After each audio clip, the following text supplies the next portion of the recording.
ಅದ್ರಲ್ಲಿ ಒಂದು Jaguar car owner Ganesh Devadiga sir. Jaguar ಅಂದ್ರೆ ನಿಮ್ಗೆ ಗೊತ್ತಿದೆಯಲ್ವಾ, 60 ಲಕ್ಷ ಪ್ಲಸ್ ಆಲ್ರೆಡಿ 3 ಕಾರ್ ಇದೆ ಈ ವ್ಯಕ್ತಿ ಹತ್ರ. ಇನ್ನು 2 ಕಾರು ಮೊನ್ನೆ ಇದು ಓಡಾಡ್ಲಿಕ್ಕೆ ಇಟ್ಕೊಂಡಿರೋದು 3ನು. 2019ರಲ್ಲಿ ಮನೆ ಕಟ್ಟಿದಾರಲ್ವಾ, 1.5 crores ಸಮಥಿಂಗ್ ಮನೆ. ಇವತ್ತು ನನ್ಗೆ ಗೊತ್ತಿರೋದು 6.5 ಲಕ್ಷ ಇನ್ಕಮ್. ನನ್ಗೆ ಗೊತ್ತಿದೆ ಈ ಮಂತ್ ಏನಾಗಿದೆ ಗೊತ್ತಿಲ್ಲ. 6.5 lakhs ಪ್ಲಸ್ 5.5 ಇತ್ತು, ಈಗ ಮಂತ್ಲಿ ಲ್ಯಾಕ್ಸ್ ಜಾಸ್ತಿ ಆಗ್ತಾ ಹೋಗ್ತಾ ಇದೆ. ಕೋಟಿ ಜಾಸ್ತಿ ಆಗ್ಲಿ ಸರ್. ನಿಮ್ಮೆಲ್ಲರ ಜೋರ ಚಪ್ಪಲಿಯವರಿಗೆ ವೆಲ್ಕಮ್ ಮಾಡ್ತಾ ಇದ್ದೀನಿ. Brand new royal diamond director mister Ganesh Devadiga sir. Please welcome on the stage.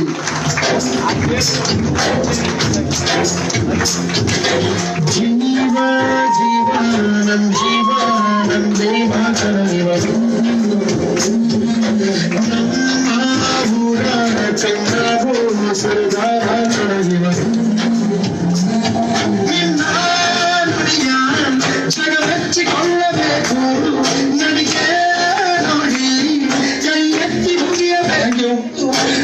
Thank you.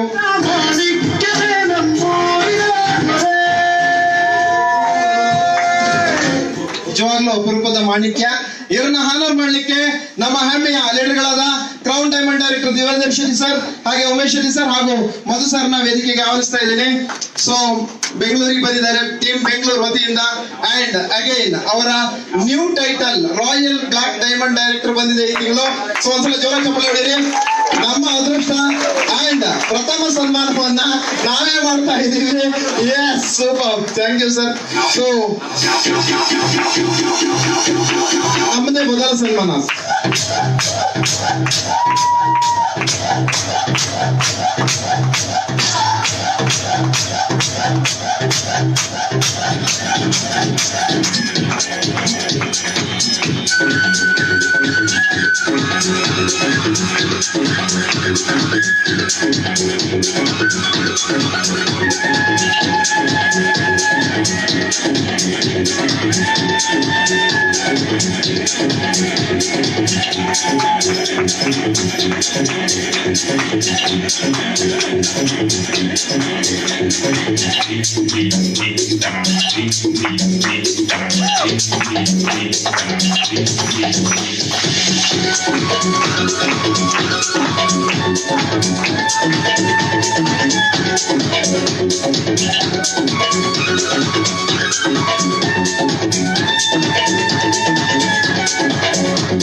Thank you so much, all the leaders. Okay. ಮಾತಾಡ್ಬೇಕಾ ಗಣೇಶ್ ಸರ್? ಇದು ಮಾತಲ್ಲ, ಅಗೇನ್ ಹೇಳ್ತೀನಿ, ನಮ್ಮ ಜೀವನ ನಾವಲ್ಲ, ಎಷ್ಟೋ ಜನ, ಲಕ್ಷಾಂತರ ಜನ ಇವರ ಮಾತಿನಿಂದ ಜೀವನ ಪರಿವರ್ತನೆ ಆಗಿದೆ.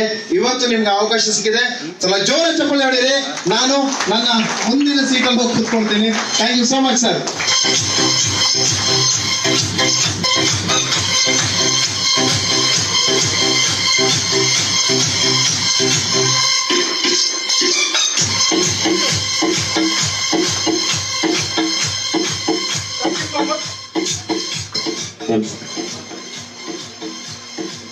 Thank you so much, Madhusudan Shetty sir, so Umesh sir, Divya sir, and Ravish ಅವರು and entire team.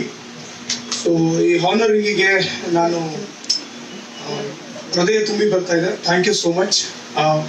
ಆಕ್ಚುಲಿ ಬೆಂಗಳೂರಿಗೆ ವೆಲ್ಕಮ್ ಅಂತ ಇದ್ರು, ನೋಡಿದ್ರೆ ಮೋದಿ ಕೇರ್ ಜಾಯಿನ್ ಆಗಿದ್ದೆ ನಾವು ಬೆಂಗಳೂರಲ್ಲಿ. ಒಂಥರ ತವ್ರ ಮನೆಯೇ ಬೆಂಗಳೂರು ನಮಗೆ. ಓಕೆ, ಬೆಂಗಳೂರಲ್ಲಿ ಬಿಸ್ನೆಸ್ ತಗೊಂಡಿದ್ದು. ಬೆಂಗಳೂರಿನ ಋಣ ನಮ್ಗೆ ತುಂಬಾ ಇದೆ, ಯಾಕೆಂದ್ರೆ ಈ ತರ ಒಂದು ಅವಕಾಶ ಸಿಕ್ಕಿದ್ದೆ ನನಗೆ ಬೆಂಗಳೂರಲ್ಲಿ ಕೆಲಸ ಮಾಡ್ತಿರುವಾಗ. Thank you so much. ಅದನ್ನೆಲ್ಲ ಹಂಗೆ ಹಾಕೊಂಡಿರಿ ಅಂತ ಹೇಳಿದ್ರು ಅವರು. ಅದನ್ನ ಹಾಕೊಂಡಿರೋ ಅಭ್ಯಾಸ ನಮ್ಗಿಲ್ಲ, ಯಾಕಂದ್ರೆ ಅದು ಹಾಕೊಂಡಿದ್ರೆ ಮತ್ತೊಂದು ಬರುದಿಲ್ಲ, ಅದು ತೆಗೆದ್ರೆ ಮತ್ತೆ ಬೇರೆ ಬರುತ್ತೆ.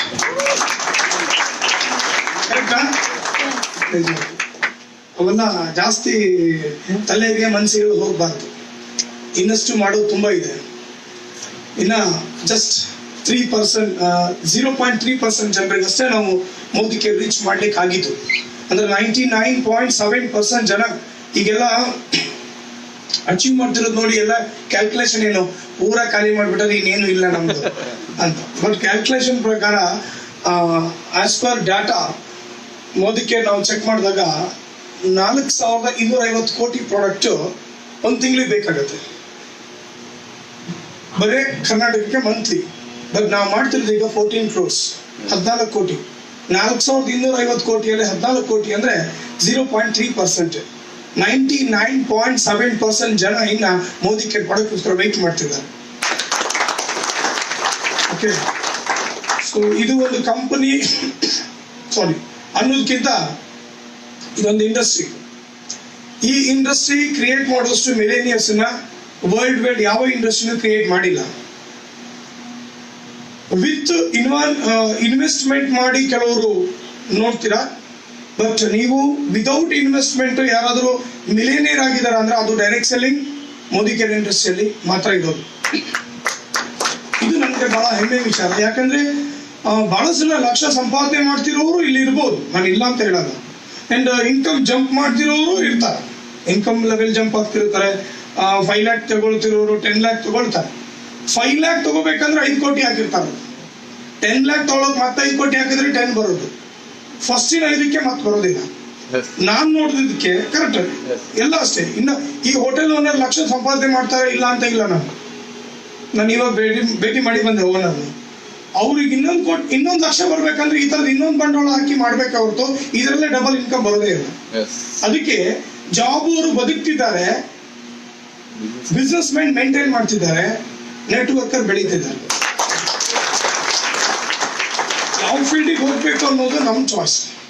ಓಕೆ, ಇವತ್ತು ನೀವು ಕೂತಿದ್ದೀರಾ. ಇನ್ನ ಕೆಲವರು ಇದೆಲ್ಲ ನೋಡಿ ಕೆಲವರು ಡೌಟ್ ಇದೆ. ಡೌಟಿಗೆ ಉತ್ತರ ಇಲ್ಲ, ಕ್ವಶನ್ ಇದೆ ಆನ್ಸರ್ ಇದೆ. ಕ್ವಶನ್ಗೆ ಉತ್ತರ ಇದೆ, ಡೌಟ್ಗೆ ಉತ್ತರ ಇಲ್ಲ.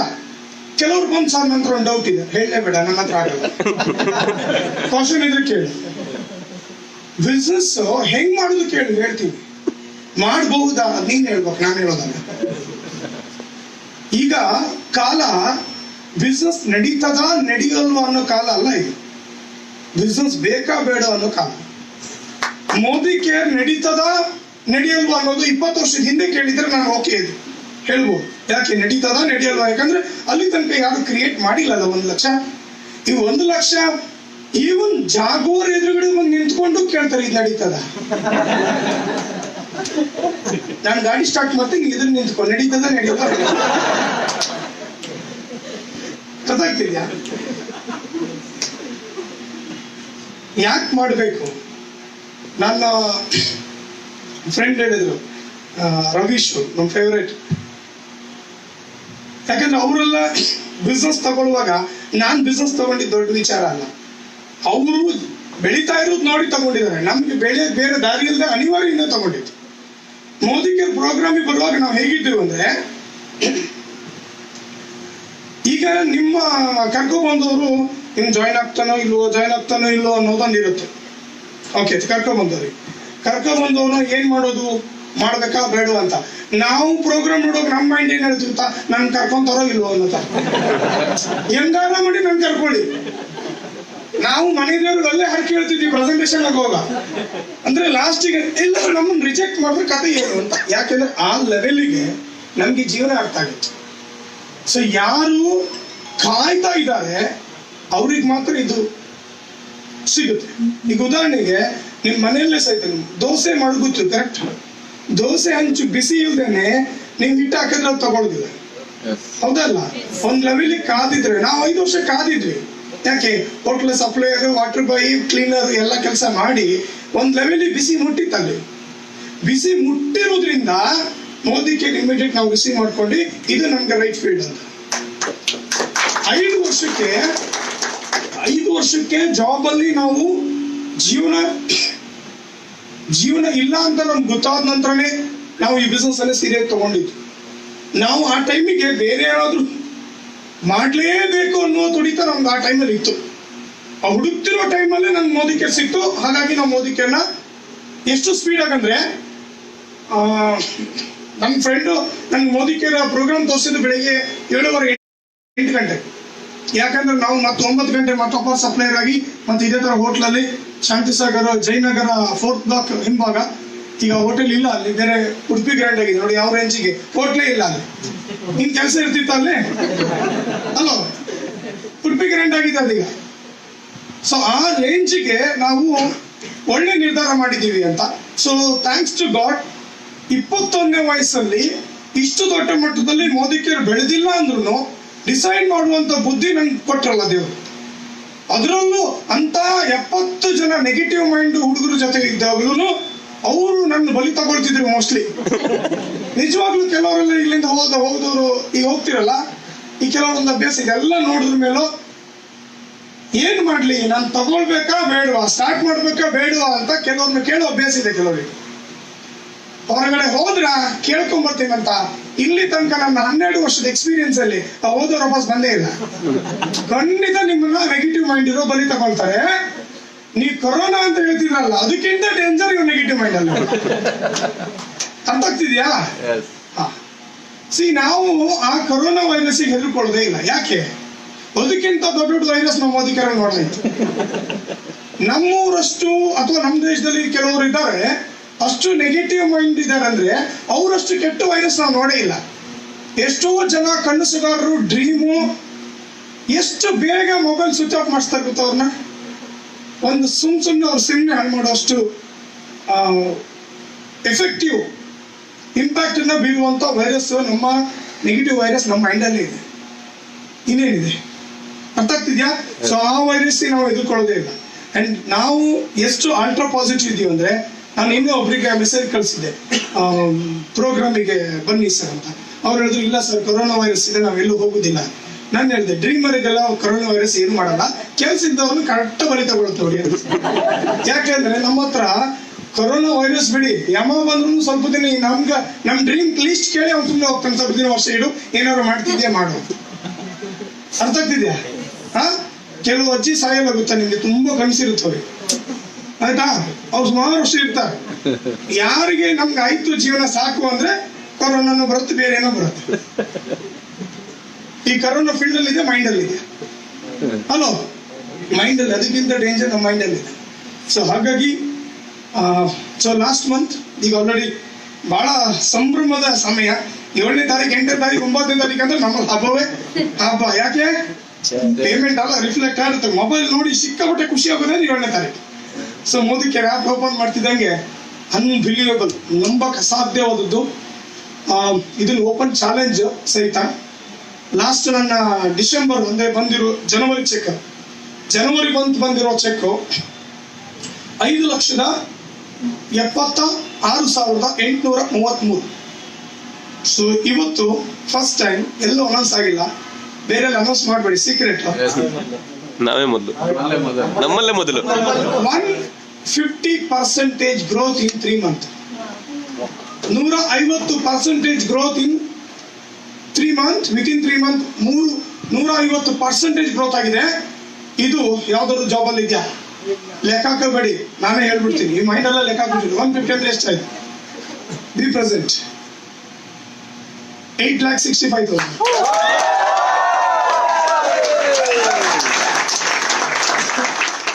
ವರ್ಷದಲ್ಲ ತಿಂಗಳು, ವರ್ಷದಲ್ಲ ತಿಂಗಳು. ನನಗೆ ಇತ್ತೀಚೆಗೆ ಅದು ಆಶ್ಚರ್ಯ ಆಗ್ತಿಲ್ಲ. 15 ಮುಂದೆ ನಂಗೆ ಆಶ್ಚರ್ಯ ಆಗೋದಿಲ್ಲ. ಯಾಕೆ? ನಾವು ಕೆಲಸ ಮಾಡಿದ್ದೇವೆ. ಒಂದು ಸೆಕೆಂಡ್ ಒನ್, ಈ ಬಿಸ್ನೆಸ್ ಅಲ್ಲಿ ಇದು ಕಾಮನ್. ಎವ್ರಿ ಮಂತ್ ಶಾಕ್ ಕೊಡೋದಕ್ಕೆ ನಾವಿರೋದು. ನಿಮ್ ಶಾಕ್ ಆಯ್ತಾ? ಕೊಡೋದಕ್ಕೆ ನಾವಿರೋದು, ಡೋಂಟ್ ವರಿ. ಸೊ ಇದೆಲ್ಲ ನಾನು ನಿನ್ನೆ ನಮ್ಮ ಫ್ಯಾಮಿಲಿ ಅವ್ರ ಹೇಳ್ತಾ ಇದ್ದೆ, ನನ್ನ 2025 ಇನ್ಕಮ್ ಕರೆಕ್ಟಾಗಿ ಕೇಳಿಸ್ಕೊಳ್ಳಿ. ಎಲ್ಲಾದ್ರೂ ಸಿಕ್ಕಿದ್ರೆ ಮಾತಾಡ್ಸಿ, ಸ್ಕ್ರೀನ್ ಶಾಟ್ ಕಳಿಸ್ತೀನಿ. ಗ್ರೂಪ್ ಅಲ್ಲಿ ಇರಿ, ಮೋದಿ ಕೇರ್ ಇರಿ. ಎಲ್ಲಿದ್ರು ಕೆಲವರು ಫಾಲೋ ಅಪ್ ಮಾಡ್ತಿರ್ತಾರೆ. ಎಲ್ಲಿ ಗೊತ್ತಾ? ಫೇಸ್ಬುಕ್ ಅಲ್ಲಿ ಫಾಲೋ ಮಾಡ್ತಾ ಇರಿ. 2025 ಇನ್ಕಮ್ 50 ಲಕ್ಷ ಆಗಿರುತ್ತೆ ಪರ್ ಮಂತ್. ಯಾಕೆ ಗೊತ್ತಾ? ನನ್ನ first month income Modi care 119 ರೂಪಾಯಿ. ನಾನು ಕೇಳೋದು, SSLC ಫೇಲ್ ಆಗಿ ಹೋಟೆಲ್ ಕ್ಲೀನರ್ಗೆ ಇವತ್ತು 8.5 ಲಕ್ಷ ಇನ್ಕಮ್ ನೀವು ಕೊಡಿಸ್ತೀರಾ ಅಂತ. ಈ ಬಿಸ್ನೆಸ್ ಗೆ ನಾನು ಕರಿತಾ ಇಲ್ಲ, ಆರ್ಡರ್ ಮಾಡ್ತಾ ಇದ್ದೀನಿ. ರಿಕ್ವೆಸ್ಟ್ ಮಾಡ್ತಿಲ್ಲ. ಯಾಕೆ ಗೊತ್ತಾ? ಒಂದೇ ಇಲ್ಲೊಂದು ಡೀಲ್ ಆಗ್ಬೇಕೀಗ. ಒಂದೇ ನೀವು ಹೇಳ್ದ ನಾನು ಕೇಳ್ಬೇಕು, ಇಲ್ಲ ನಾನು ಹೇಳ್ದೆ ನೀವು ಕೇಳ್ಬೇಕು. ಹೇಗೆ? ನಾನೊಬ್ಬ ಹುಡುಗನ ಕಳಿಸ್ತೀನಿ ನಿಮ್ಮ ಜೊತೆ. ಇವತ್ತು ನಮ್ಮ ಹುಡುಗ ಫೋನ್ ಮಾಡಿದೆ, ಸರ್ 8ನೇ ಕ್ಲಾಸ್ ಓದ್ತಿದ್ದ. 8ನೇ ಕ್ಲಾಸ್ ಓದುವಾಗ ಎಕ್ಸಾಮ್ ಬಂತು. ಎಕ್ಸಾಮಿಗೆ ಫೀಸ್ ಕಟ್ಟಕ್ಕಾಗಿಲ್ಲ. 8ನೇ ಕ್ಲಾಸ್ ಓದಕ್ಕೂ ಫೀಸ್ ಕಟ್ಟಕ್ಕಾಗ್ದೇನೆ ಹೋಟ್ಲ್ ಕೆಲ್ಸಕ್ಕೆ ಹೋಗ್ತೀವಿ, ಲೋಕೇಶ್ ಅಂತ. 15 ವರ್ಷ ಹೋಟೆಲ್ ತಟ್ಟೆ ಕ್ಲೀನರ್ ಎಲ್ಲ ಕೆಲಸ ಮಾಡಿಕೊಂಡು 15 ವರ್ಷ ಹೋಟೆಲ್ ಎಕ್ಸ್ಪೀರಿಯನ್ಸ್ ಅಲ್ಲಿ ಇದೇ ತರ ಒಂದು ಹೋಟೆಲ್ ಅಲ್ಲಿ ಮ್ಯಾನೇಜರ್ ಕೆಲಸ ಮಾಡ್ತಿದ್ದವರು. ನಾನು ಇದೇ ತರ ವೆಜಿಟೇರಿಯನ್ ಹೋಟ್ಲಿಗೆ ಮಧ್ಯಾಹ್ನ ಊಟಕ್ಕೆ ಹೋದಾಗ ಪರಿಚಯ ಆಗಿರೋ ವ್ಯಕ್ತಿ, ಕಳೆದ 4 ವರ್ಷಗಳ ಹಿಂದೆ. ಈಗ ಈ ವ್ಯಕ್ತಿ ಇವತ್ತು ಫೋನ್ ಮಾಡಿದ್ದಾರೆ, 3,19,000 ಚೆಕ್ ಅವರು. ನನ್ನ ಚಾಲೆಂಜ್ ಏನ್ ಗೊತ್ತಾ? ಅವ್ನು ಏನ್ ಬೇಕಾದ್ರೆ ಮಾಡಕ್ ರೆಡಿ ಇದ್ದಾನೆ, ಡೇ ಅಂಡ್ ನೈಟ್ ವರ್ಕ್ ಮಾಡಕ್ ರೆಡಿ ಇದ್ದಾನೆ. ಈಗಲೂ ಅದೇ ತರ ವರ್ಕ್ ಮಾಡ್ತಿದ್ದಾನೆ. ಅವ್ನ್ ಕರ್ಕೊಂಡು ಹೋಗಿ ನೀವು 1 lakh ಕೊಡ್ಸಿ sir. Hello, 3 years 4 years ಕರ್ಕೊಂಡೋಗಿ 4 ವರ್ಷ ನಾನು ಏನು ಕೇಳಲ್ಲ. 4 ವರ್ಷ ಅವ್ನು ಕರ್ಕೊಂಡೋಗಿ ಏನ್ ಕೆಲಸ ಬೇಕಾದ್ರೆ ಮಾಡಿಸಿ, ಜಿನಿಯನ್ ಅಂಡ್ ಲೀಗಲ್ ಕೆಲಸ, ದೇಶದ್ರೋಹಿ ಬಿಟ್ಟು ಬೇರೆ ಏನ್ ಕೆಲಸ ಮಾತ್ರ ಬೇಕಾದ್ರೆ ಮಾಡಿಸಿ ಅವ್ನು ಮಾಡ್ತಾನೆ. ನಾನು ಹೇಳಿದ್ರು ಮಾಡ್ತಾನೆ. ನಾನು ನಿಮ್ ಜೊತೆ ಕಳಿಸ್ಕೊಡ್ತೀನಿ. ನೀವು ಅವ್ರಿಗೆ 3,20,000 ಇನ್ಕಮ್ ಕೊಡ್ಸಿ. ಇಲ್ವಾ? ನೀವು ನಮ್ಮ ಜೊತೆ ಬನ್ನಿ, ನಾನು ಕೊಡಿಸ್ತೀನಿ.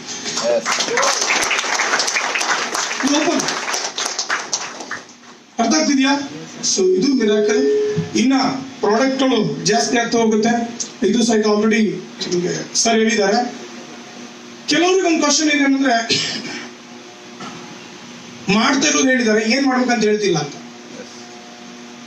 ಏನ್ ಮಾಡ್ಬೇಕಂತ ಹೇಳ್ತಾರೆ. ಏನ್ ಮಾಡ್ಬೇಕು ಅಂತ ಹೇಳೋ ಪ್ರೋಗ್ರಾಮ್ ಅಲ್ಲ ಇದು. ಇದು ಮೀಟಿಂಗ್, ಟ್ರೈನಿಂಗ್ ಆಫ್ಟರ್ 2:30 ಅಲ್ಲ, 2:15 ನಂತರ ಟ್ರೈನಿಂಗ್ ಇದೆ. ಜಾಯಿನ್ ಆದವ್ರು ಮಾತ್ರ, ಐಡಿ ಕ್ರಿಯೇಟ್ ಮಾಡಿ ಪ್ರಾಡಕ್ಟ್ ತಗೊಂಡವ್ರು ಮಾತ್ರ ಕೂತ್ಕೋಬಹುದು. ಅವರಿಗೆ ನಾವು ಟ್ರೈನಿಂಗ್ ಕೊಡ್ತೀವಿ, ಹೇಗ್ ಮಾಡಿದೀವಿ, ಸ್ಟೆಪ್ ಏನ್ ಮಾಡ್ಬೇಕಂತ. ಇದು just introduction program. Introduction program ಅಲ್ಲಿ ಇಷ್ಟೇ ಕೊಡೋದು, ಅಂಡ್ 50 ರೂಪಾಯಿಗೆ ಇಷ್ಟೇ ಕೊಡೋದು. ಹಲೋ, ಗೊತ್ತಾಗ್ತಿದ್ಯಾ? ಅಷ್ಟೇ ಕೊಡೋದು. ಸೊ ಹಾಗಾಗಿ 2:30 ನಂತರ ನಿಮ್ಗೆ ಟ್ರೈನಿಂಗ್ ಕೊಡ್ತೀವಿ. ಶುರು ಮಾಡೋದು ಹೇಗೆ ಅಂತ. ಫಸ್ಟ್ ಯಾಕೆ ಇದನ್ನ ಹೇಳ್ತಿದೀವಿ ಅಂದ್ರೆ, ಯಾವಾಗ ನಮ್ಗೆ ಯಾಕೆ ಅನ್ನೋದು ಕನ್ಫರ್ಮ್ ಆಗುತ್ತೆ, ಹೇಗೆ ಅನ್ನೋದು ನಾವು ತಲೆ ಕೆಡಿಸ್ಕೊಳ್ಳಲ್ಲ. ಈಗ ನಾವೆಲ್ಲ ಟ್ರಿಪ್ ಹೋಗ್ಬೇಕು, ನಮ್ಗೆ ಗೊತ್ತಿರುತ್ತೆ, ಅದು ದಾರಿ ಗೊತ್ತಿರೋದಿಲ್ಲ, ನಮ್ ಕಣ್ಣೆದ್ರಿಗೆ ಕಾಣೋದು ಇಲ್ಲ. ಬಟ್ ಹೇಗೆ ಹೋಗ್ಬೇಕಂತ ತಲೆ ಕೆಡಿಸ್ಕೊಂತೀವ? ಇಲ್ಲ. ಅದು ಹೋಗ್ಬೇಕು ಅನ್ನೋದು ನಿರ್ಧಾರ ಆಯ್ತು ಅಂದ್ರೆ ಆಟೋಮೆಟಿಕ್ ನಾವು ಸ್ಟಾರ್ಟ್ ಮಾಡ್ತೀವಿ ಜರ್ನಿ. ಇಲ್ಲೂ ಅಷ್ಟೇ, ಹೋಗ್ಬೇಕಂತ ಡಿಸೈಡ್ ಮಾಡಿದೀವಿ. ಈ ಹೋಟ್ಲ್ ನಾವು ನೋಡಿಲ್ಲ, ಬಟ್ ಗೂಗಲ್ ಇತ್ತು ಅಂಡ್ ಮ್ಯಾಪ್ ಇತ್ತು. ಸೊ ಹುಡ್ಕೊಂಡು ಬಂದ್ವಿ, ಕೇಳಿದ್ವಿ, ಕನ್ಫರ್ಮೇಶನ್ ಮಾಡ್ಕೊಂಡಿವಿ ಇದೆ ಅಂತ ಬಂದ್ವಿ. ಸೊ ಹಾಗಾಗಿ ಕೆಲವರು ಹೋಗ್ಬೇಕಂತ ನಿರ್ಧಾರ ಮಾಡಿಲ್ಲ, ಬಟ್ ಅವ್ರಿಗೆ ಹೋಟ್ಲ್ ಗೊತ್ತು. ಹಲೋ, ಕೆಲವ್ರು ಹೋಟ್ಲ್ ಗೊತ್ತು, ಹೋಗ್ಬೇಕಂತ ನಿರ್ಧಾರ ಮಾಡಿಲ್ಲ. ಅದಕ್ಕೆ ಯಾಕೆ ಅಂತ ನಮ್ಗೆ ಕನ್ಫರ್ಮ್ ಆದ್ರೆ ಹೇಗೆ ಅನ್ನೋದು ಬಹಳ ಈಸಿ. ಹೇಗೆ ಅನ್ನೋದು ನಾವು 2:30 ಮೇಲೆ ಹೇಳ್ಕೊಡ್ತೀವಿ, ಬಟ್ ಯಾಕೆ ಅಂತ ಡಿಸೈಡ್ ಮಾಡಿ. ಇನ್ನೊಂದು, ಮೋದಿ ಕೆಲವರು ಜಾಯಿನ್ ಆಗಲ್ಲ ಅಂತೀವಿ. ನಾನು ಕೇಳೋದು, ಎಲ್ಲಿ ಹೋಗ್ತೀರಿ? ಜಾಯಿನ್ ಆಗದೆ ಎಲ್ಲಿ ಹೋಗ್ತೀವಿ ಅಂದ್ರೆ ನಾವು ಬಿಟ್ಟರು ತಾನೆ. ಇವತ್ತು ನಿಮ್ಮನ್ನ ಫ್ರೆಂಡ್ ಕರ್ಕೊಂಡ್ ಬಂದಿದಾರ, ಹೊಸದಾಗಿ ಬಂದಿರೋರ್ನ ನಿಮ್ ಫ್ರೆಂಡ್ ಕರ್ಕೊಂಡ್ ಬಂದಿದಾರ, ನಾಳೆ ಇನ್ನೊಂದು ಫ್ರೆಂಡ್ ಕರ್ಕೊಂಡ್ ಬರ್ತಾರೆ. ಇನ್ನೊಂದು ವಾರ ಮತ್ತೆ ಪ್ರೋಗ್ರಾಮ್ ಇದೆ ಇಲ್ಲಿ, ಮತ್ತೆ ಇನ್ನೊಂದು ಫ್ರೆಂಡ್ ಕರೀತಾರೆ, ಇಲ್ಲ ಅದೇ ಫ್ರೆಂಡ್ ಕರೀತಾರೆ. ಫೋನ್ ಸ್ವಿಚ್ ಆಫ್ ಮಾಡ್ರೆ ಮನೆ ಬಂದು ಕರ್ಕೊಂಡು ಹೋಗ್ತಾರೆ. ನಮ್ಗೆ ಗೊತ್ತೇನೋ ಇವನಿಗೆ ಅರ್ಥ ಆಗಿಲ್ಲ. ಅರ್ಥ ಆಗಿದ್ರು ಏನ್ ಮಾಡಲ್ಲ, ಜಾಯಿನ್ ಆಗಲ್ಲ. ಸೊ ನಾವು ಮತ್ತೆ ಹೇಳ್ತೀವಿ, ನೀವು ಬಂದಿಲ್ವಾ, ನೆಕ್ಸ್ಟ್ ಒಂದು 20 ವರ್ಷ ಬಿಟ್ಟು ನಿಮ್ಮ ಮಕ್ಕಳು ಯಾರು ಕರ್ಕೊಂಡ್ ಬರ್ತೀವಿ. ನಿಮ್ ಮಕ್ಕಳನ್ನ ಕರ್ಕೊಂಡ್ಬರ್ಬೇಕು, ನಮ್ಮ ಮಕ್ಕಳು ಬರ್ತಾರೆ ಮತ್ತೆ. Hello, next generation. ಅರ್ಥ ಆಗ್ತಿದ್ಯಾ? ರಾಜು ಡಿಜಿ ಸರ್ ನಮ್ಮ ಲೀಡರ್ ಹೇಳ್ತಾ ಇದ್ರು, ಅವ್ರು ಕೆಲವ್ರನ್ನ ಕರೆದು ಅವ್ರು ಜಾಯಿನ್ ಆಗಿ 20 ವರ್ಷ ಆಯ್ತು. ಯಾರು? Raju DG sir. ಇವತ್ತು ಅವ್ರ ಮಕ್ಕಳನ್ನ ಇವರು ಕರ್ಕೊಂಡ್ ಬಂದಾರೆ, ಜಾಯಿನ್ ಆಗಿದ್ದಾರೆ. ಹಾಗೆ ಈ ಜನರೇಷನ್ ಆಗಿಲ್ಲ ಅಂದ್ರೆ ನೆಕ್ಸ್ಟ್ ಜನರೇಷನ್ ಆದ್ರೂ ಬಂದೇ ಬರ್ತಾರೆ. 20 ವರ್ಷ ನಂತರ ಬರ್ಬೇಕಾ, ಈಗಲೇ ಬರ್ಬೇಕಾ, ಅದ್ ನಿನ್ ಕೈ. ಆದ್ರೆ ಒಂದ್ ಮಾತ್ರ ಬಂದೇ ಬರ್ತೀವಿ, ಅದು ಮಾತ್ರ ಗ್ಯಾರಂಟಿ. ಯಾಕೆ ಅಂದ್ರೆ ಅಟ್ಲೀಸ್ಟ್ ಪ್ರಾಡಕ್ಟ್ ಅವ್ರು ಬರ್ತೀರಿ. ಯಾಕೆ ಗೊತ್ತಾ? ನೀವು ಯೂಸ್ ಮಾಡೋ ಪ್ರಾಡಕ್ಟೇ ಇಲ್ಲ ಅನ್ಸ್ಬಿಡ್ತೀವಿ ನಾವು. ಅಲೋ, ನೀವು ಯೂಸ್ ಮಾಡೋ ಪ್ರಾಡಕ್ಟ್ ನಾವು ಗಡಿ ಪಾರ್ ಮಾಡ್ತೀವಿ. ಇದು ನಮ್ ಈಗ ಆಲ್ರೆಡಿ ನೀವು ಟೋಲ್ಗೇಟ್ ಸಿಗದಿದ್ರೆ ರಿಫ್ರೆಶ್ಮೆಂಟ್ ಬರ್ಬೇಕಾ ಬೇಡ, ನಾವು ಹಂಗಾದ್ರೂ ಕಲಿಸ್ತೀವಿ. ಅರ್ಥ ಆಗ್ತಿದ್ದೀನಿ ನಿಮ್ಗೆ? ವಿಧಿ ಇಲ್ಲದೆ ಆಮೇಲೆ ಬರೋದು ಮುಖ್ಯನಾ, ಈಗಲೇ ಬಂದು ನಿನ್ ಸಾಮ್ರಾಜ್ಯ ಕಟ್ಕೊಂತೀರಾ? ಅದ್ ನಿಮ್ಗೆ ಬಿಟ್ಟಿದೆ. ಇದು ನಮ್ ದೂರದೃಷ್ಟಿ. ಈಗ ಆಲ್ರೆಡಿ ಈಗ ಕೋಲ್ಗೇಟ್ ಶೇಕ್ ಮಾಡಾಗಿದೆ. ಯಾಕೆ?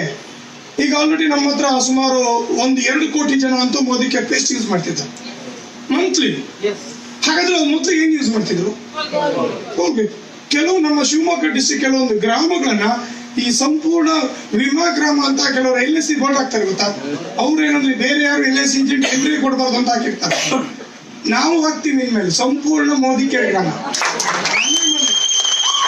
ಆಟೋಮೆಟಿಕ್ ಆಗಿ ದಿನಸಿ ಅಂಗಡಿಯವ್ರ ಇದ್ರೆ ಬೇಜಾರು ಮಾಡ್ಬೇಡಿ, ದಿನಸಿ ಅಂಗಡಿ ಅವ್ರನ್ನ ಅರ್ಧ ಮಲ್ಸಿದ್ದು ಮಾಲ್ ಅವರು ಪೂರ್ತಿ ನಾವು ಮಲಗಿಸ್ತೀವಿ. ಓಕೆ, ಇನ್ನ ಬೇಳೆಕಾಳು ಒಂದು ಗ್ರಾಸರಿ ಒಂದು ಐಟಮ್ ಬಂದಿಲ್ಲ, ಅದು ವೆರಿ ಶಾರ್ಟ್ಲಿ ಬರುತ್ತೆ. ಇನ್ನೊಂದು 2 ಮಂತ್ ಅಲ್ಲಿ ಬಾಸುಮತಿ ರೈಸ್ ಲಾಂಚ್ ಆಗ್ತಿದೆ, ಬಿರಿಯಾನಿಗೆ ಆಯ್ತು. ಇನ್ನು ಮಾಮೂಲಿ ರೈಸಿಗ ಊಟಕ್ಕೆ ಅಕ್ಕಿ ಬರ್ತಾ ಇದೆ. ಮಸಾಲಾ ಪೌಡರ್, ಧನಿಯಾ ಪೌಡರ್, ಚಿಲ್ಲಿ ಪೌಡರ್ ಕೊಟ್ಟವರಿಗೆ ಬೇಳೆಕಾಳು ಕೊಟ್ಟು ಬರೋದು. ಈಗ ಸದ್ಯಕ್ಕೆ ನಾವು ದಿನಸಿ ಅಂಗಡಿಗೆ ಯಾವ್ದಕ್ಕೆ ಹೋಗ್ತೀವಿ ಹೇಳಿ? ತೊಗರಿ ಬೇಳೆ ಇಲ್ಲ ಮೋದಿಕರ, ಅದಕ್ಕೆ ಹೋಗ್ತಿದ್ದೀವಿ. ಅದು ಅವ್ರ ಅದು ಬರೋದು, ಅದಕ್ಕೂ ಹೋಗಲ್ಲ ನಾವು. ಅರ್ಥ ಆಗ್ತಿದ್ಯಾ? ಕಂಪ್ಲೀಟ್ಲಿ ಮನೆ ಮನೆಗೂ ಈ ಪ್ರಾಡಕ್ಟ್ ರೀಚ್ ಮಾಡ್ತೀವಿ. ಈಗ ನಾವು ಕೋಲ್ಗೇಟ್ ತರ್ತಾ ಇದೀವಿ, ಏನು ಗೊತ್ತಾ? ಡೆಮೋ ಮಾಡಕ್ಕೆ. ಇನ್ನೊಂದು 10 ವರ್ಷ ಬಿಟ್ಟರೆ ಡೆಮೋ ಅವಶ್ಯಕತೆನೇ ಇರೋದಿಲ್ಲ. ಯಾಕೆ? ಕೋಲ್ಗೇಟ್ ಇರಲ್ಲ, ನಮ್ದು ಅದು ಅವಶ್ಯಕತೆ ಇರೋದಿಲ್ಲ. ಯಾಕೆಂದ್ರೆ ಆಲ್ರೆಡಿ ಪ್ರೂವ್ ಆಗಿರುತ್ತೆ. ಯಾಕೆ ನಾವು ಕೋಲ್ಗೇಟ್ ಯೂಸ್ ಮಾಡ್ಕೊಂಡು ಬಂದಿವಿ ಗೊತ್ತಾ ನಿಮ್ಗೆ? ನಾವು ಕಣ್ಣು ಬಿಟ್ಟ ನೋಡ್ತಿದ್ದು ಕೋಲ್ಗೇಟ್, ಕಣ್ ಬಿಟ್ಟಾಗ. ಈಗ ನಮ್ಮ ಮಗ 2 ವರ್ಷ ಕಣ್ ಬಿಟ್ಟಾಗ ನೋಡಿದ್ದೆ ಯಾವ್ದು? Brush moment. ನೆಕ್ಸ್ಟ್ ಅವನ ಮಗ ಬ್ರಷ್ ಮೂಮೆಂಟ್. ಕೋಲ್ಗೇಟ್ ಸುದ್ದಿನೇ ಕೇಳಿಲ್ಲ. ನಾನು ಇನ್ನು 20 ವರ್ಷದ ಮುಂದಿನ ಮಾತಾಡ್ತಾ ಇದ್ದೀನಿ. ಹಲೋ, ಆ ದೂರದೃಷ್ಟಿ ಇದ್ದವ್ರು ಮಾತ್ರ. ಪ್ರೆಸೆಂಟ್ ಲೈಫಿಗೆ ದುಡಿತಿರೋರು ಅವತ್ತಿನ ಸ್ಯಾಲರಿ ದುಡಿತಿರ್ತಾರೆ. ಇನ್ನ ಜಾಬ್ ಮಾಡೋರು ಬೇಜಾರು ಮಾಡ್ಕೋಬೇಡಿ, ಕಾನ್ಫಿಡೆನ್ಸ್ ಇರೋರು ಜಾಬ್ ಮಾಡಬಾರ್ದು. ಆಕ್ಚುಲಿ ಸೆಲ್ಫ್ ಕಾನ್ಫಿಡೆನ್ಸ್ ಇರೋರು ಎಲ್ಲರೂ ಅವ್ರ ಮೇಲೆ ಅವ್ರಿಗೆ ನಂಬಿಕೆ ಇರೋರು ಬಿಸ್ನೆಸ್ ಮ್ಯಾನ್ ಆಗ್ತಾರೆ. ಯಾರಿಗೆ ನಂಬಿಕೆ ಇರಲ್ವೋ ಅವ್ರ ಮೇಲೆ ಅವ್ರಿಗೆ ಪವರ್ ಇರಲ್ವೋ, ಮತ್ತೆ ಯಾರಿಗೆ ಇನ್ನ ಸ್ವಲ್ಪ ರಿಸ್ಕ್ ತಗೊಳ್ಳುವ ಮೆಂಟಾಲಿಟಿ ಇರಲ್ವೋ, ಏನಾಗುತ್ತೋ ಅನ್ನೋ ಭಯ ಇರುತ್ತೋ, ಹಾಗಾಗಿ ಸೇಫ್ ಅನ್ಕೊಂಡು ಏನ್ ಮಾಡ್ತಾರೆ? ಜಾಬ್ ಹೋಗ್ತಾರೆ. ಬಟ್ ಜಾಬ್ ಅಲ್ಲಿ ಇವತ್ತು ನೋಡ್ತಿದ್ದೀರಾ ನೀವು, ಜಸ್ಟ್ ಬದುಕ್ತಾ ಇದೀವಿ, ಇವತ್ತು ಬೆಳೀತಾ ಇಲ್ಲ. ನಾವು ನಿಮ್ಮನ್ನ ಬದುಕ್ತಾ ಇರೋದು ಕರೀತಾ ಇಲ್ಲ. ಯಾಕೆಂದ್ರೆ ನೀವು ಆಲ್ರೆಡಿ ಬದುಕ್ತಾ ಇದ್ದೀರಾ. ನೀವೇನ್ ಸರ್ ಕೆಲಸ ಮಾಡೋರಲ್ಲ, ಕೆಲಸ ಮಾಡಿದ್ರು ನಮ್ಮ ದೇಶದಲ್ಲಿ ಬದುಕ್ತಾ ಇದೆ ಅಲ್ವಾ? 1 ರೂಪಾಯಿ ಅಕ್ಕಿ ಇದೆ, ಫ್ರೀ ಅಕ್ಕಿ ಇದೆ, ಇಂದಿರಾ ಕ್ಯಾಂಟೀನ್ ಇದೆ ಅಲ್ವಾ? 5 ರೂಪಾಯಿಗೆಲ್ಲ ನಮ್ಮ ಜೀವನ ಎಲ್ಲ ಒಂದಿನೀಡಿ ಕಳೆಯುವಂತಹ ಅತಿ ಕಡಿಮೆ ಖರ್ಚಲ್ಲಿ ಬದುಕುವ ವ್ಯವಸ್ಥೆ ನಮ್ಮ ದೇಶದಲ್ಲಿದೆ. ಹಾಗಾಗಿ ಹೀಗೆ ಬದುಕ್ಬೇಕಂತ ಯಾವ ದೇಶ ಯಾವುದೇ ಗೌರ್ಮೆಂಟ್ ರೂಲ್ಸ್ ಮಾಡಿಲ್ಲ. ಬಟ್ ಹೇಗೆ ಬದುಕ್ಬೇಕಂತ ನಾವು ಯೋಚನೆ ಮಾಡಬೇಕು. ಫ್ಯಾಮಿಲಿ ಪ್ರೋಗ್ರಾಮಿಂಗ್ ಜಾಗೋರಲ್ಲಿ ಹೋದ್ರೆ ಹೆಂಗಿರುತ್ತೆ, ಆಟೋದಲ್ಲಿ ಹೋದ್ರೆ ಹೆಂಗಿರುತ್ತೆ ಅಂತ ನೀವು ಫೀಲ್ ಮಾಡ್ಬೇಕು. ಅರ್ಥ ಆಗ್ತಿದೆ? ಈ ಸರಿ ಬರ್ತ್ಡೇ ಇತ್ತು ಫೆಬ್ರವರಿಯಲ್ಲಿ. ಇಲ್ಲಿ ತನಕ 33 ವರ್ಷದಲ್ಲಿ ಬರ್ತ್ಡೇ ವಿಶ್ ಮಾಡಿದ್ರು, ಈ ವರ್ಷ ವಿಶ್ ಮಾಡಿದ್ದಾರೆ. ಯಾಕೆ? 8ಕ್ಕೆ ರೀಚ್ ಆದ್ವಲ್ಲ, ಅಷ್ಟೊತ್ತೆ ಅವ್ರಿಗೆ ರೀಚ್ ಆಗಿರುತ್ತೆ. ಹಲೋ, 8,000 ತಗೊಳ್ಳುವಾಗ ನಾವು ಅವ್ರಿಗೆ ಗೊತ್ತಿಲ್ಲ, 80,000 ತಗೊಳ್ಳೋದು ಗೊತ್ತಾಗಿಲ್ಲ, 8 ಲಕ್ಷ ದಾಟಿದ್ವಲ್ಲ ಅವ್ರಿಗೆ ನಾವು ರೀಚ್ ಆದ್ವಿ. ಇನ್ನ ಕೆಲವರಿಗೆ ರೀಚ್ ಆಗಿಲ್ಲ, 50 ರೀಚ್ ಅಲ್ಲ, ರೀಚ್ ಆಗ್ತೀವಿ. ಈಗ ಜಾಗುವಾರ್ಗೆ ಬರ್ತೀರಾ, ಹೆಲಿಕಾಪ್ಟರ್ ಬರ್ತೀರಾ? ಹಲೋ, ಈಗ ಜಾಗುವಾರ್ಗೆ ಬಂದ್ರೆ ನಾವು ಹೆಲಿಕಾಪ್ಟರ್ ಬರೋಕೆ ನಿಮ್ಗೆ ಜಾಗುವಾರ್ ಇರುತ್ತೆ. ಇಲ್ಲಾಂದ್ರೆ ಹೆಲಿಕಾಪ್ಟರ್ ಧೂಳಿಗೆ ಮತ್ತೆ ನೀವಿರೋದೇ ಕಾಣಿಸುತ್ತೆ. ಯಾಕೆ ಅಂದ್ರೆ ಇವತ್ತು ನಿಮ್ಮ ಫ್ರೆಂಡ್ಸ್ ಅನ್ನ ನೋಡಿ ನೀವು ಸ್ಟಾರ್ಟ್ ಮಾಡ್ಬೇಡಿ. ಅವ್ರು ಕೇಳೋದು ನಿಂಗೆ ಎಷ್ಟು ಬಂತು, ಅವ್ರ ಪಾಪ ಮೊನ್ನೆ ಜಾಯಿನ್ ಆಗಿದ್ರು. ಇದೊಂದು ಅಭ್ಯಾಸ ಇರುತ್ತೆ ಕೆಲವ್ರಿಗೆ, ನಿಮ್ಗೆ ಎಷ್ಟು ಬಂತು, ಅವ್ರು ಹೀಗೆ ಜಾಯಿನ್ ಆಗಿತ್ತು. ಏನಾದ್ರು ಜಾಯಿನ್ ಆಗ್ಬೇಕು, ಏನು ಕನ್ಫರ್ಮೇಶನ್ ಬೇಕಾ ನಿಮ್ಗೆ? ಬ್ಯಾಂಕ್ ಸ್ಟೇಟ್ಮೆಂಟ್ ತೋರಿಸ್ತೀನಿ. ಅರ್ಥ ಆಗ್ತಿದ್ಯಾ? ಬ್ಯಾಂಕ್ ಸ್ಟೇಟ್ಮೆಂಟ್, ಬ್ಯಾಂಕ್ ತೋರಿಸ್ತೀವಿ. ಅಂಡ್ ಜಾಗೋರ್ RC ಕಾರ್ಡ್ ಇಲ್ಲೇ ಇದೆ, ನನ್ನ ಹೆಸರಿಗೆ ಜಾಗೋರ್ ಇರೋದು. ಓಕೆ, ಕೆಲವರು ಅಂತ ಡೌಟೇಶ್ವರರು ಇದ್ದಾರೆ. ಇದೆಲ್ಲ ನೋಡಿ ಮತ್ತೆ ಅವ್ರಿಗೇನೋ ಡೌಟ್, ನನ್ಗೆ ಅವ್ರಿಗೆ ಡೌಟ್, ನಮ್ಗೆ ಅವ್ರ ಮೇಲೆ ಡೌಟ್, ಇವ್ರು ಮನುಷ್ಯನ ಹೌದಾ? ಸೊ ಇದು ಟ್ರಾನ್ಸ್ಪರೆಂಟ್ ಬಿಸ್ನೆಸ್. ಅರ್ಥ ಆಗ್ತಿದ್ಯಾ? ಸೊ ಇದು ಯಾಕೆ ನಮ್ಗೆ ಈ ಸ್ಟೈಲಲ್ಲಿ ನಾವು ಈ ವೇ ಆಫ್ ಮಾತಾಡ್ತೀವಿ ಅಂದ್ರೆ, ನಮಗೆ ಎಷ್ಟು ಜನ ಏನ್ ಹೇಳಿದಾರೆ ಅಂತ ನಮ್ಗೆಲ್ಲ ಗೊತ್ತಿದೆ, ಎಷ್ಟು ಜನ ಮೆಂಟಾಲಿಟಿ ಇದಾರೆ ಅಂತ ನಮ್ಗೆ ಗೊತ್ತಿದೆ. ಅಂಡ್ ನಾವು ಕಣ್ಣಾರೆ ಸಾಮಾನ್ಯ ವ್ಯಕ್ತಿಗಳು ಇಲ್ಲಿ ನಾವು ಮಿಲಿಯನರ್ ಆಗಿದ್ದು ನಾವು ನೋಡಿದ್ದೀವಿ. ಅಂಡ್ ನಾವು ಮೊದಲು ಹೇಗಿದ್ವಿ, ಇವಾಗ ಹೇಗಿದ್ವಿ ಅಂತ ನಾವು ನೋಡಿದ್ವಿ. ಸೊ ಹಾಗಾಗಿ ಇದು ರಿಕ್ವೆಸ್ಟ್ ಅಲ್ಲ, ಇದು ಬುದ್ಧಿವಂತರಿಗೆ ಮಾತ್ರ. ಉಪೇಂದ್ರ ಫಿಲಂ ತರ ಇದು ಅರ್ಥ ಆಗಲ್ಲ ಕೆಲವರಿಗೆ. ಯಾಕೆ ಅರ್ಥ ಆಗಲ್ಲ ಅಂತ ನಂಗೆ ಗೊತ್ತಿಲ್ಲ. ಅವ್ರಿಗೆ ಆಕ್ಚುಲಿ ಯೋಗನೇ ಇರುವುದಿಲ್ವೇನೋ. ಒಳ್ಳೇದಾಗುವ ದಿನ ಹತ್ರ ಇಲ್ಲ ಅಂದ್ರೆ ಸದ್ಯಕ್ಕೆ ಈ ಬಿಸ್ನೆಸ್ ಅರ್ಥ ಆಗಲ್ಲ. ನಾವು ಕೆಲವರಿಗೆ ಅರ್ಥ ಆಗಿಲ್ಲ ಅಂದ ಕೂಡಲೇ ನಾವು ಅನ್ಕೊಂತೀವಿ ಮೋಸ್ಟ್ ದೊಡ್ಡ ಪಾಪ ಮಾಡಿ ಬಂದಿದ್ದಾರೆ, ಇವನಿಗೆ ಯಾವುದು ಯೋಗ ಇಲ್ಲ. ಸೊ ಹಾಗಾಗಿ ನಾವೇನ್ ಮಾಡ್ತೀವಿ, ಅವ್ರಿಗೆ ಸೈಲೆಂಟ್ ಇದ್ಬಿಡ್ತೀವಿ. ಸೊ ಯಾಕೆಂದ್ರೆ ಹುಡ್ಕೊಂಡು ಹೋಗಿ ಒತ್ತಾಯ ಮಾಡಿ ಬಿಸ್ನೆಸ್ ಕೊಡ್ಸೋ ಲೆವೆಲ್ ನಾವಿಲ್ಲ ಇವಾಗ. ಯಾಕಂದ್ರೆ 2.5 ಲಕ್ಷ ಮಂತ್ಲಿ ಜಾಯಿನ್ ಆಗ್ತಿದ್ದಾರೆ, 2.5 ಲಕ್ಷ ಜನ ಜಾಯಿನ್ ಆಗ್ತಿದ್ದಾರೆ. ಬಂದವರಿಗೆ ನಾವು ಅವ್ರಿಗೆ ಹೇಳ್ಕೊಟ್ರೆ ಸಾಕಾಗುತ್ತೆ. ಸೊ ಹಾಗಾಗಿ ತುಂಬಾ ಜನ ಹುಡ್ಕೊಂಡು ಬಂದು ಜಾಯಿನ್ ಆಗ್ತಿದ್ದಾರೆ, ಫೋನ್ ನಂಬರ್ ತಗೊಂಡು ಬಂದು ಜಾಯಿನ್ ಆಗ್ತಿದ್ದಾರೆ. ಸೊ ಇಲ್ಲೊಬ್ರು ಇದ್ದಾರೆ ವಸಂತ್ ಸರ್ ಅಂತ, ನನ್ನ ಫೋನ್ ನಂಬರ್ ಯಾವ್ದ್ರೋ ಕಲೆಕ್ಟ್ ಮಾಡಿಕೊಂಡು ನಾನು ಫೋನ್ ಮಾಡಿ ಅವ್ರಿಗೆ ನಾನು ಕರ್ಸ್ಕೊಂಡು ಜಾಯಿನ್ ಆಗಿ 10 ದಿನದಲ್ಲಿ ಡೈರೆಕ್ಟರ್ ಲೆವೆಲ್ ಬಂದಿದ್ದಾರೆ. Super sir. ಸೊ ಆ ಥರ ದುಡಿತಾ ಇರೋರು ಇದ್ದಾರೆ, ಹುಡುಕ್ತಾ ಇರೋರು, ಕಾಯ್ತಾ ಇರೋರು ಇದ್ದಾರೆ. ನಾನು ಲಾಸ್ಟಲ್ಲಿ ಫೈನಲಿ ಮೋದಿ ಕೇರ್ ಬನ್ನಿ ಅಂತ ನಾನು ಖಂಡಿತ ಕರೆಯಲ್ಲ. ಯಾಕೆಂದ್ರೆ ಮೋದಿ ಕೇರ್ಗೆ ಜನರ ಅವಶ್ಯಕತೆ ಇಲ್ಲ, ಜನರಿಗೆ ಮೋದಿ ಕೇರ್ ಅವಶ್ಯಕತೆ ಇಲ್ಲ. ಇದೊಂದೇ ಅರ್ಥ ಮಾಡ್ಕೊಳ್ಳಿ. ಅದಕ್ಕೆ ನಾವು ಇಷ್ಟು ಪವರ್ಫುಲ್ ಆಗಿ ಮಾತಾಡ್ತೀವಿ. ಯಾಕೆ ಅಂತ ಹೇಳಿದ್ರೆ ನಮ್ಗೆ ಗೊತ್ತು ನಮ್ ಜೊತೆ ಯಾರಿದ್ದಾರೆ ಅಂತ. 63,000 ಕೋಟಿ ಒಡೆಯರು ನಮ್ ಜೊತೆ ಇದ್ದಾರೆ. ನಾವು ಅವರ ಕನಸು ಏನಿದೆ ಅಥವಾ ಅವ್ರ ಇಂಟೆನ್ಷನ್ ಇದೆ, ಅವ್ರ ಪವರ್ ಏನಿದೆ, ಅವ್ರ ನೆಕ್ಸ್ಟ್ ವಿಷನ್ ಏನಿದೆ ಅಂತ ನಮ್ಗೆ ಗೊತ್ತಿದೆ. ಸೊ ಹಾಗಾಗಿ ವೆರಿ ಶಾರ್ಟ್ಲಿ ನಿಮ್ ಜೊತೆ ಇರೋರು ನೆಕ್ಸ್ಟ್ ಕಾರ್ ತಗೊಳ್ತಾರೆ, ನಿಮ್ ಜೊತೆ ಇರೋರು 1 ಲಕ್ಷ ತಗೊಳ್ತಾರೆ, ನಿಮ್ ಜೊತೆ ಇರೋರು ಫಾರಿನ್ ಟ್ರಿಪ್ ಹೋಗಿ ಮಸ್ತ್ ಸ್ಟೇಟಸ್ಗೆ ಹಾಕ್ತಾರೆ. ಸೊ ಅವಾಗ ಹುಡ್ಕೊಳ್ಳೋದ್ಕಿಂತ 5 ವರ್ಷ ಬಿಟ್ಟು ಬಂದ್ರೆ ಬಟ್ಟೆ ಹಾಕೊಂತೀನಿ, ಆಮೇಲೆ ಹುಚ್ಚರಾಗ್ಬಿಡ್ತೀವಿ. ಈ ಕೆಲವರೆಲ್ಲ ನಮ್ ಜೊತೆ ಹುಚ್ಚರಾಗ್ಬಿಟ್ಟು ನನ್ ಕಣ್ಣಿದ್ರೆ ಕಾಣಿಸ್ಕೊಂತಿಲ್ಲ. ನಮ್ಮ ಫ್ರೆಂಡ್ಸ್ ನಾವು ಹೋಟ್ಲಲ್ಲಿ ಇದ್ದಾಗ 70 ಜನ ಹೋಟ್ಲ್ ಹುಡುಗರಿದ್ರು. ನಾನು ಕೆಲಸ ಮಾಡ್ತೇವೆ ಹೋಟ್ಲ್ ಹುಡುಗರಿಗೆ ಹೇಳಿದೆ, ಅವ್ರು ಯಾರು ನಂಬಿಲ್ಲ, ಯಾರಿಗೂ ಇಂಟ್ರೆಸ್ಟ್ ತೋರ್ತಿಲ್ಲ. ನಮ್ಗೆ ನಿಧಾನ ಅರ್ಥ ಆಯ್ತು, ಇವರಿಗೆ ಮೋದಿ ಕೇರ್ ಬಗ್ಗೆ ಮಾತ್ರ ಇಂಟ್ರೆಸ್ಟ್ ಅಲ್ಲ, ಲೈಫಲ್ಲೇ ಇಂಟ್ರೆಸ್ಟ್ ಇಲ್ಲ. ಯಾಕೆ ಗೊತ್ತಾ, ನಾವು ಹೊರಗಡೆ ಇಟ್ಟು ನೋಡ್ಬೋಲ್ಲ, ಅವ್ರು ಹೊರಗಡೆ ಏನು ಮಾಡಿಲ್ಲ. ಅವ್ರು ನಮ್ಮನ್ನ ಅಬ್ಸರ್ವ್ ಅಲ್ಲಿ ಇಟ್ಟಿದ್ದಾರೆ, ನಾನು ಅವ್ರನ್ನ ಅಬ್ಸರ್ವ್ ಅಲ್ಲಿ ಇಟ್ಟಿದ್ದೀನಿ. ಅವ್ನು ಇನ್ನೂ ಕೋಮಾ ಸ್ಟೇಜ್ ಅಲ್ಲಿ ಇದ್ದಾನೆ, ಈ ಕಡೆ ಸತ್ತೋಗ್ಲಿಲ್ಲ, ಈ ಕಡೆ ಬದುಕಲಿಲ್ಲ. ಅರ್ಥ ಆಗ್ತಿದ್ಯಾ? ಕೋಮಾ ಸ್ಟೇಜ್ ಅಲ್ಲಿ ಇದ್ದಾರಾ ಇಲ್ವಾ? ಕೋಮಾ ಸ್ಟೇಜ್ ಅಂದ್ರೆ ಏನು? ಈ ಕಡೆ ಹೋಗಿರಲ್ಲ, ಈ ಕಡೆ ಎದ್ದು ಓಡಾಡೋದು ಇಲ್ಲ. ಸೊ ಆ ತರ ಸ್ಟೇಜ್ ಅಲ್ಲಿ ಏನ್ ಸಿಗುತ್ತೆ ಅದನ್ನ ಪಡ್ಕೊಂಡಿದ್ದಾರೆ. ಸೊ ನೀವು ತುಂಬಾ ಖುಷಿ ಕೊಡುತ್ತೆ. ಥ್ಯಾಂಕ್ ಯು, ನೀವು ಇಷ್ಟು ಜನ ಇಲ್ಲಿ ಬಂದಿದ್ದಕ್ಕೆ ಇವತ್ತು. ಓಕೆ, ಬಟ್ ಇವತ್ತು ನೆನ್ಪಿಟ್ಕೋಬೇಕಾದ ದಿನ, ಇವತ್ತಿನ ಡೇಟ್ ನೆನ್ಪಿಟ್ಕೊಳ್ಳಿ. 7/3/20. 2 ತರ ನೆನ್ಪಿಟ್ಕೋಬಹುದು. ಒಂದು ಗೆದ್ದು ನೆನ್ಪಿಟ್ಕೊಂತೀರಾ, ಇಲ್ಲಾಂದ್ರೆ ಹುಚ್ಚರಾಗಿ ನೆನ್ಪಿಟ್ಕೊಂತೀರಾ. ಏನು, ಈ ಡೇಟಿಗೆ ಒಂದು ಪ್ರೋಗ್ರಾಮ್ ಅಟೆಂಡ್ ಮಾಡಿದ್ದಲ್ಲ ಅಂತ. ಅರ್ಥ ಆಗ್ತಿದ್ಯಾ? 2 ರೀತಿಯಲ್ಲೂ ನಿಮ್ಗೆ ಇದು ನೆನ್ಪಿರುತ್ತೆ. ಅಚೀವ್ ಮಾಡಿ ನೆನ್ಪಿಟ್ಕೊಂತೀರಾ, ಬಂದಿಲ್ಲ ಅಂದ್ರೆ ಅಚೀವ್ ಮಾಡಿಲ್ಲ ಅನ್ನೋದಕ್ಕೆ ಒಂದು ಡೇಟ್ ನೆನ್ಪಿಟ್ಕೊಂತೀರಾ. ಸೊ ಫಸ್ಟ್ ನಿಮ್ಮ ಫ್ರೆಂಡಿಗೆ ಥ್ಯಾಂಕ್ಸ್ ಹೇಳಿ, ನಿಮ್ಮನ್ನು ಕರ್ಕೊಂಡ್ ಬಂದವರಿಗೆ. So thank you so much Madhu sir and team. ನಮ್ಮ ತುಂಬಾ ಕ್ಲೋಸ್ ಫ್ರೆಂಡ್ ಸರ್ಕಲ್ ಇವರೆಲ್ಲ, ನಾವೆಲ್ಲ ಒಟ್ಟಿಗೆ ಏನೇ ನಮ್ಮ ಮೋದಿ ಕೇರ್ ಬಿಸ್ನೆಸ್ ಅಂತಲ್ಲ, ನಮ್ಮೆಲ್ಲ ಒಂದು ಫ್ಯಾಮಿಲಿ ತರ ನಾವೆಲ್ಲ ಇದ್ದೀವಿ. Divedar sir, Umesh sir, Ravi sir ಮತ್ತೆ ಎಲ್ಲ ಟೀಮ್ ಜೊತೆಗೆ ನನಗೆ ಸಪೋರ್ಟ್ ಮಾಡಿರುವಂತಹ, ನನಗೆ ಬಿಸ್ನೆಸ್ ಕೊಟ್ಟಿರುವ ಸುಬ್ರಹ್ಮಣ್ಯ ದೇವಡಿಗೆ ಸರ್, ನನ್ನ ಜೊತೆ ಹೋಟ್ಲಲ್ಲಿ ಕೆಲಸ ಮಾಡ್ತಿದ್ದವರು. ಸೊ ಹಾಗೆ ತಾನೇ ನಾನು ಅವರು ಫ್ರೆಂಡ್ ಆಗಿ ಅವರು ಹೋಟ್ಲ್ ಕೆಲಸದಲ್ಲಿದ್ರು. ಈಗಲೂ ಅವರು ಸಹಿತ ಸುಮಾರು 5-6 ಲಕ್ಷ ಅರ್ನ್ ಮಾಡ್ತಿದ್ದಾರೆ. Subrahmanya sir thank you. ಜೊತೆಗೆ ನನ್ನ ಮೆಂಟರ್, ನನ್ನ ಕೋಚ್, ನನ್ಗೆ ಈ ತರ ಗೈಡೆನ್ಸ್ ಕೊಟ್ಟವರು. ಒಬ್ಬ ಹೋಟೆಲ್ ಹುಡುಗ, SLC ಫೇಲ್ ಆದವನು, ಸ್ಟಿಲ್ ಇಲ್ಲಿ ತನಕನು ಫೇಲೇ, ಇನ್ನೂ ಪಾಸ್ ಮಾಡೋದಿಲ್ಲ. ಏನ್ ಬೇಕಾದ್ರೆ ಮಾಡ್ಕೊಳ್ಳಿ, ನಾವು ಪಾಸ್ ಮಾಡೋದಿಲ್ಲ. 50 ಹೋದ್ರು ನಾವು ಪಾಸ್ ಮಾಡೋದಿಲ್ಲ. ಓಕೆ, ಪಾಸ್ ಆಗದೇನೆ 50 ತಗೊಂಡು ತೋರಿಸ್ಬೇಕಂತ ನನ್ನ ಆಟ. Okay, thank you. ನೋಡಿ ಚಪ್ಪಾಳೆ ಫೇಲ್ ಆಗಿದ್ದೀವಿ. Thank you. ಸೊ ಇದು ಸುಬ್ರಹ್ಮಣ್ಯ ಸರ್ಗೆ, ಮತ್ತೆ ನಮ್ಮ B Manjunath Shetty sir and Raju sir, Vijay sir, Philip sir and Neena madam, main and top apply. 75 lakh income ತಗೊಂಡು ನಮ್ಗೊಂದು ದೊಡ್ಡ ಇನ್ಸ್ಪಿರೇಷನ್ ಡಾಕ್ಟರ್ ಸುರೇಖಾ ಬರ್ಗವ್ರೆ ಥ್ಯಾಂಕ್ಸ್ ಹೇಳ್ತೀವಿ.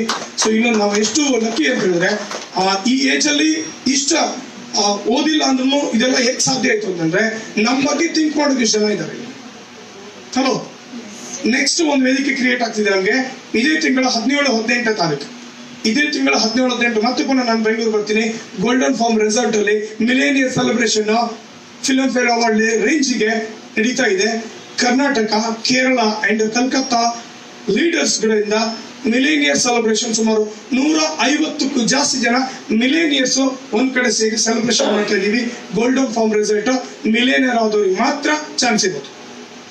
ಸೊ ಆ ಸೆಲೆಬ್ರೇಷನ್ ಅಲ್ಲಿ ನೆಕ್ಸ್ಟ್ ಟೈಮ್ ಆದ್ರೂ ಭಾಗಿಯಾಗಬೇಕಂದ್ರೆ ಬಿಸ್ನೆಸ್ ಅಲ್ಲಿ ಆಡ್ ಆಗಿ ನೆಕ್ಸ್ಟ್ ಸೆಲೆಬ್ರೇಷನ್ ಬರೋ ವರ್ಷದಲ್ಲಿ ಮಿಲಿಯನರ್ ಆಗಿ ನಾವು ನಿಮ್ಗೆ ಸಪೋರ್ಟ್ ಮಾಡ್ತೀವಿ.